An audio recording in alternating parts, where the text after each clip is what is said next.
दोस्तों, क्या आपने कभी सोचा है कि हिमालय की बर्फीली चोटियों के बीच 1000 फीट की ऊंचाई पर एक ऐसा स्थान है जहां विज्ञान के सारे नियम अपने दम तोड़ देते हैं। एक ऐसा मंदिर जिसने सदियों तक मौत का तांडव देखा, जो 400 सालों तक बर्फ की चादर में दबा रहा, लेकिन उसे एक खरोंच तक नहीं आई। क्या वो सिर्फ एक पत्थर था जिसने मंदिर को इस भयंकर प्रलय से बचाया, या फिर साक्षात महादेव वहां विराजमान थे? लोग कहते हैं कि जब आधी रात को मंदिर के कपाट बंद होते हैं, तब भी वहां मंत्रों की गूंज सुनाई देती है। आखिर क्या है उस भीमशिला का रहस्य, और क्यों केदारनाथ मंदिर का रास्ता एक दिन हमेशा के लिए बंद होने वाला है? नमस्कार दोस्तों, स्वागत है आपका हमारे चैनल सौम्या भक्ति टॉक्स में। दोस्तों, केदारनाथ धाम ये सिर्फ एक मंदिर नहीं, बल्कि करोड़ों शिव भक्तों की आस्था का केंद्र और रहस्यों का एक ऐसा समंदर है जिसे आज तक कोई पूरी तरह से नहीं समझ पाया। आज की इस वीडियो में हम केदारनाथ के उन 5 बड़े चमत्कारों के बारे में जानेंगे, जिन्हें देखकर आज के मॉडर्न वैज्ञानिक भी अपना सर पकड़ लेते हैं। हम जानेंगे उस अदृश्य शक्ति के बारे में जो मंदिर की रक्षा करती है, और पुराणों की उस डरावनी भविष्यवाणी का सच। क्या सच में केदारनाथ और बद्रीनाथ धाम एक दिन लुप्त होने वाले हैं? वीडियो को अंत तक जरूर देखिए, क्योंकि आज आप महादेव के इस धाम को एक बिल्कुल नए नजरिए से देखेंगे। दोस्तों, इतिहास के पन्नों में एक ऐसा सच दबा है जिसे सुनकर आप दंग रह जाएंगे। Wadia institute of Himalaya geology की एक रिपोर्ट के अनुसार 13वीं से 17वीं शताब्दी तक, यानी लगभग 400 सालों तक केदारनाथ मंदिर पूरी तरह से बर्फ के नीचे दबा रहा।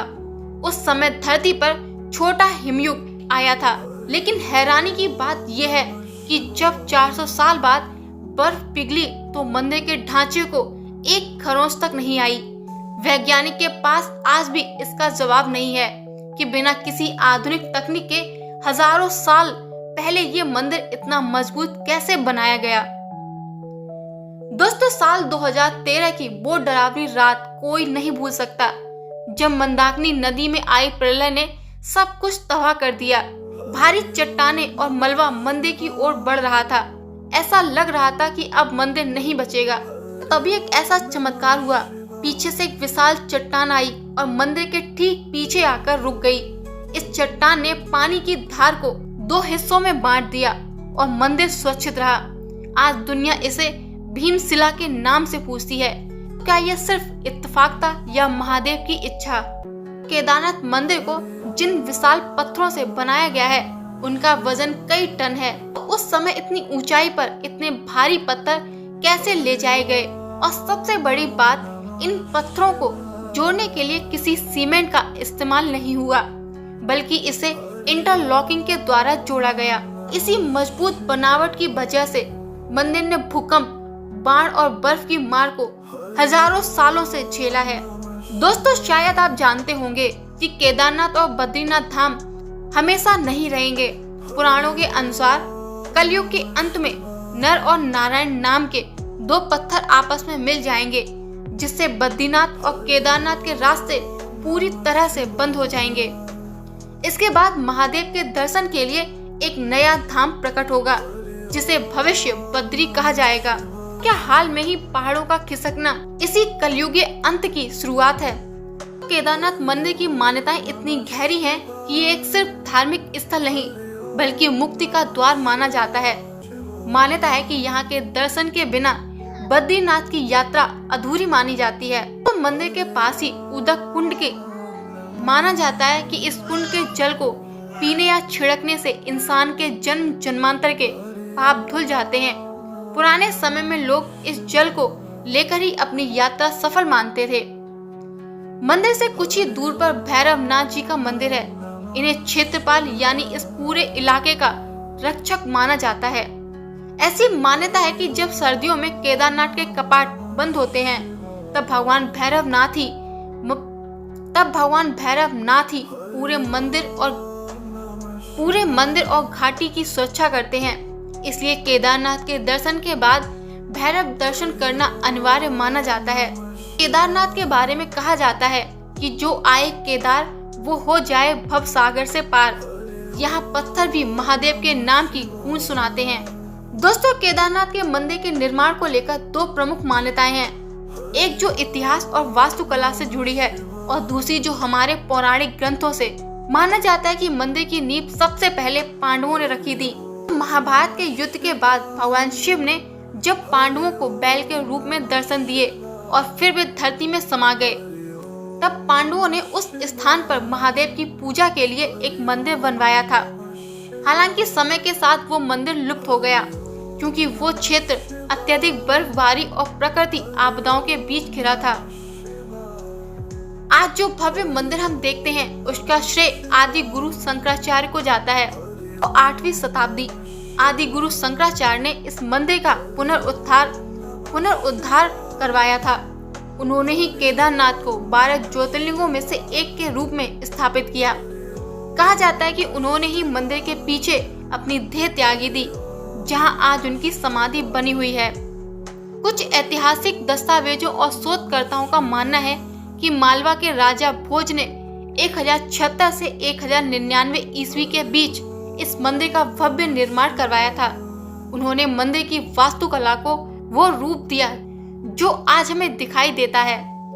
दोस्तों, सोचिए, आज से 1200 साल पहले बिना किसी मशीनरी या क्रेन के आदि गुरु शंकराचार्य ने उस विशाल पत्थर को 11,000 फीट की ऊंचाई पर कैसे पहुंचाया होगा। ये आज भी वास्तुकला का एक अनसुलझा रहस्य है। केदारनाथ के दर्शन के साथ साथ उसके आसपास कई ऐसी दिव्य और प्राकृतिक जगह हैं जो आप घूम सकते हैं, जैसे भैरवनाथ मंदिर। ये मंदिर मुख्य केदारनाथ मंदिर से मात्र 500 मीटर की दूरी पर एक पहाड़ी पर स्थित है। भगवान भैरव को केदार घाटी का क्षेत्रपाल यानी रक्षक माना जाता है।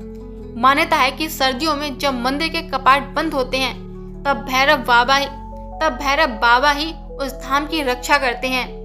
यहाँ से केदारनाथ मंदिर वासुकीताल 8 किलोमीटर ये 14,200 फीट की ऊंचाई पर स्थित एक बेहद खूबसूरत नीले पानी की झील है। माना जाता है कि रक्षाबंधन के दिन भगवान विष्णु ने इस झील में स्नान किया था। इसका नाम वासुकी नाग यानी भगवान शिव के गले का हार के नाम पर पड़ा है। यहाँ तक पहुँचने के लिए केदारनाथ से एक कठिन लेकिन रोमांचक ट्रैक करना पड़ता है। गौरी कुंड, ये केदारनाथ पैदल यात्रा की शुरुआत बिंदु। दोस्तों, गौरी कुंड ये केदारनाथ पैदल यात्रा की शुरुआत का बिंदु केंद्र है।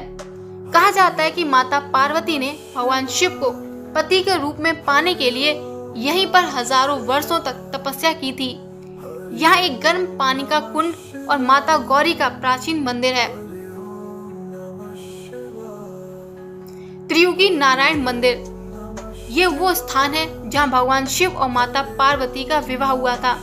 यहाँ एक अखंड ज्योति जलती रहती है जिसे भगवान शिव और माता पार्वती के विवाह की अग्नि माना जाता है। श्रद्धालु इस अग्नि की राख को अपने साथ ले जाते हैं जिससे उनका वैवाहिक जीवन सुखमय रहे। तुंगनाथ और चंद्रशिला, तुंगनाथ दुनिया का सबसे ऊंचा शिव मंदिर है और पंच केदार में से एक है। इसके ऊपर स्थित चंद्रशिला चोटी से हिमालय की चारों ओर की बर्फीली चोटियां जैसे नंदा देवी त्रिशूल साफ दिखाई देते हैं। दोस्तों, अगर आप केदारनाथ जा रहे हैं तो भैरव बाबा के दर्शन करना मत भूलिएगा, क्योंकि उनके बिना केदारनाथ की यात्रा अधूरी मानी जाती है। और यदि आप साहसी हैं, वासुकी ताल का वो नीला पानी आपको एक अलग ही दुनिया का एहसास कराएगा। तो दोस्तों, ये था केदारनाथ धाम का वो सफर जहां विज्ञान हार जाता है और आस्था जीत जाती है। केदारनाथ सिर्फ पत्थरों से बना एक मंदिर नहीं, बल्कि ये उस अटूट विश्वास का प्रतीक है जो हजारों सालों से तूफानों, बर्फबारी और प्रलय के बीच सीना ताने खड़ा रहा। चाहे वो 400 साल बर्फ में दबा रहना हो या फिर प्रलय के वक्त उस भीमशिला का अचानक प्रकट होना, ये सब इशारे हैं कि महादेव आज भी वहां साक्षात विराजमान है। शायद इसीलिए कहा जाता है कि केदारनाथ वही पहुंचता है जिसे खुद महादेव बुलाते हैं। तो अगर आपको भी इस दिव्य धाम की इन कहानियों ने छुआ हो तो कमेंट्स बॉक्स में हर हर महादेव जरूर लिखें। और अगर आप भी सौभाग्यशाली भक्तों में से एक हैं जो केदारनाथ जा चुके हैं तो अपना अनुभव हमारे साथ कमेंट्स में जरूर शेयर करें। ऐसी और भी आध्यात्मिक और रहस्यमय यात्राओं के लिए हमारे चैनल को सब्सक्राइब करें और इस वीडियो को अपने दोस्तों के साथ शेयर करें जिनके साथ आप केदारनाथ जाने का सपना देखते हैं। मिलते हैं अगले वीडियो में, तब तक के लिए जय श्री केदार, हर हर महादेव।